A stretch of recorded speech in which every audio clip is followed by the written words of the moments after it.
Hey guys, what's going on? What is going on? Street Trading coming at you with this week's weekly trade watch list for the first full session of April. Actually, second quarter of the year. Well, we're looking at the 4th to the 8th April 2022. Looking at an hourly chart of SPY. Let's get into it. So there's a little bit of selling pressure, but we pretty much erased all of the previous week's 2 weeks ago session. We had a gap up in the market last Monday, and all those gains pretty much got erased, which is pretty much right back to the third week of March, going into the first week of April, first full week of April anyway.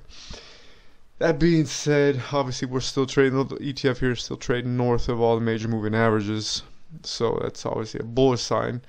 There was obviously some profit taken to wrap up the quarter, so not really too surprisingly there.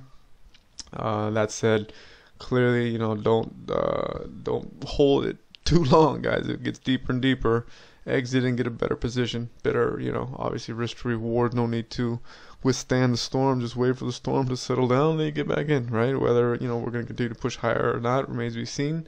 Obviously, if we start to print this higher low and hold these averages, then we should be looking quite nice to the upside. But we're in that kind of that zone right now. So just wait for the street to do what they do. Let them print what they need to do, and then make a move to build your thesis out. Right, make a move whether to the upside or to the downside. Whether it's obviously on an intraday basis or you're holding a little bit longer.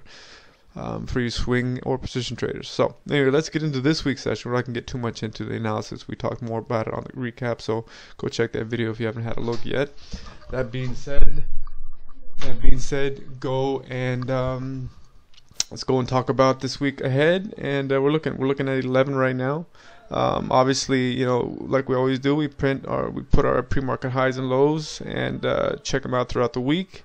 If that being said, if everything looks out for any part of the week's session, whether it be Monday, Wednesday, or Friday, then we get involved and we put on risk. Otherwise, then we sit back in all cash. We focus on our daily trade ideas. So let's get into our game plan for the week ahead, our if this then that, and let's just get down to business.